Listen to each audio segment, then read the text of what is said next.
आगे सज्जनों, देवर्षि नारद जी के बिना लीला आगे नहीं बढ़ पाई। नारद जी के भगवत प्रेरणा से कंस के दरबार में आगमन हुआ है। कंस अत्यंत उदास बैठा है। केसी नाम के दैत्य को भेजा, भगवान के पास घोड़ा बन के आया। भगवान ने उसके चरण पकड़ के पटक के मार डाले। व्योमासुर दैत्य आया, भगवान ने उसका भी वध कर डाला। उदास कंस अत्यंत गमगीन बैठा है। मैं इतने दैत्य राक्षस भेजे, सब के सब मारे गए, कोई लौट के आया नहीं। नारद जी ने आकर के रहस्य को बताया है। कृष्ण ही देवकी के 8वें लाल हैं, सब यदुवंशी देवप्राय हैं। तुम पूर्व काल के कालनेमी हो। हनुमान जी मारे वो कालनेमी नहीं, कालनेमी नाम का एक असुर था हिरण्याक्ष के कुल में, देवासुर संग्राम में मारा गया था। तुमको मारने के लिए ही विष्णु ने सब उपक्रम कर रखा है। वसुदेव देवकी ने तुम्हारे साथ छल किया है। देवकी का ही 8वां लाल कृष्ण है जो गोकुल में है। सुन करके कंस बहुत कुपित हुआ है और वसुदेव देवकी को फिर से यातना देने लगा। कहा देखो, वसुदेव देवकी को दुख देने से तुम्हारा समस्या हल नहीं होगी। तुम एक एक दैत्य को भेजते हो, वहाँ बाल बाल मिल करके मार पीट डालते हैं। तुम्हारे पास जो परशुराम जी का धनुष है ना, शिव जी वाला, उस धनुष के बहाने यहाँ यज्ञ कराओ। नंदराय जी गोपन को, कन्हैया दाऊ को लेकर के आए। यहाँ तुम मल्लों के द्वारा कृष्ण के ऊपर विजय प्राप्त कर सकते हो, मल्लों से मरवा सकते हो, तुम अजय हो सकते हो, मृत्यु से परे हो जाओगे कृष्ण यदि नहीं रहेंगे तो। इस प्रकार से कंस ने क्रूर जी को बुलाया है, ब्रजमंडल भेजने के लिए प्रेरित किया है। इधर नारद जी महाराज ब्रजमंडल में आए हैं। प्रभु कब तक गैयन के पीछे हियो हियो करोगे, रास रचाओगे, माखन चोरी करोगे। आपके माता पिता को कंस दंड दे रहा है, दुख दे रहा है। नारद जी ने जब ऐसा कहा, प्रभु आप चल करके कंस का वध करिए, यदुवंशियों की रक्षा करिए। तब भगवान कहते हैं, हे देवर्षि नारद, आप हमसे कहते हो चल के मामा कंस को मारो, और मामा कंस से कह के रहे हो कि कृष्ण को बुला के मल्लन से मरवाओ। बोलो राधे राधे। आप इधर की उधर क्यों करते हो? हमारे सामने हमारी बड़ाई और उनके सामने उनकी बड़ाई। बोलो जय जय। तो सज्जनों, नारद जी से बगाए गए, क्योंकि ये ब्रह्म है, ब्रह्म सर्वत्र व्याप्त है, मात्र ये वृंदावन में ही है ऐसा नहीं। बिनु पग चलई सुनई बिन काना, कर बिनु कर्म करे विधि नाना। आनन रहित सकल रस भोगी, बिनु वाणी बगता बड़ जोगी। गोस्वामी जी ने निर्गुण ब्रह्म के विषय में कितना सुंदर प्रतिपादन किया है। अक्रूर जी के पास कंस ने जाकर के कहा है, ब्रह्मा जी के लोग को चले गए, नारद जी आगे, हे भोजपते आप जाकर के कृष्ण और बलराम को लेकर के आओ धनुष यज्ञ के बहाने। मृत्यु किल निदर्शित, जो आकाशवाणी ने मेरे मृत्यु के विषय में कहा था वो कृष्ण ही है, देवकी का 8वां लाल। लेकर के आओ धनुष यज्ञ के बहाने में मल्लों के द्वारा कृष्ण को मरवा डालूंगा।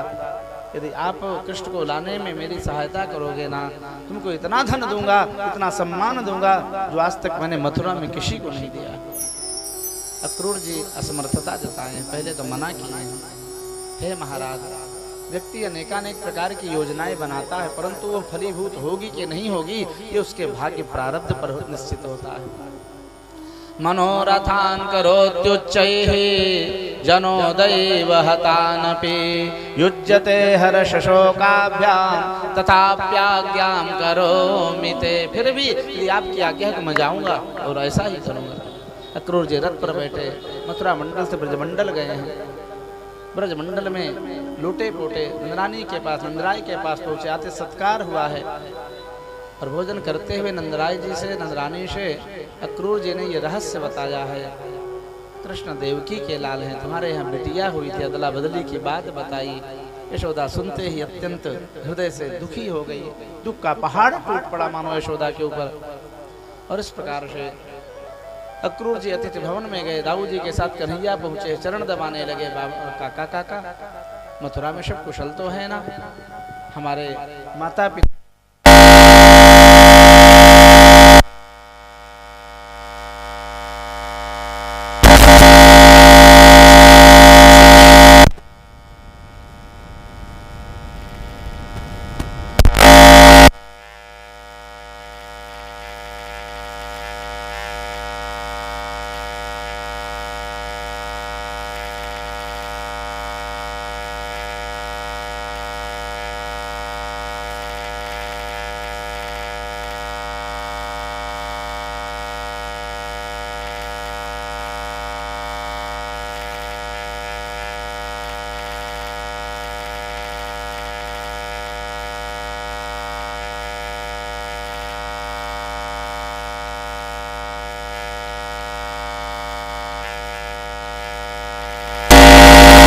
दिव्य चमचमाता हुआ स्वर्ण में रथ देखा, पता चला अक्रूर जी कन्हैया दाऊ को लेने आए हैं।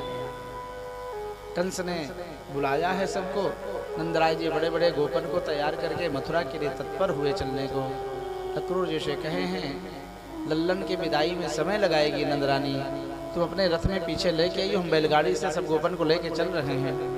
वहाँ टेंट तंबू शिविर आदि बना करके कुछ दिन निवास करेंगे, दंगल देखेंगे, मेला देखेंगे बच्चन के साथ, गोपन के साथ। जब श्याम सुंदर दाऊ जी के साथ तैयार होकर के रथ पर बैठे, गोपिकाएं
अक्रूर माने सज्जन होता है, क्रूर माने दुष्ट, अक्रूर माने सज्जन। क्रूरस्त्वमक्रूर, अक्रूर तू महाक्रूर है, दुष्ट है, तू सज्जन नहीं है।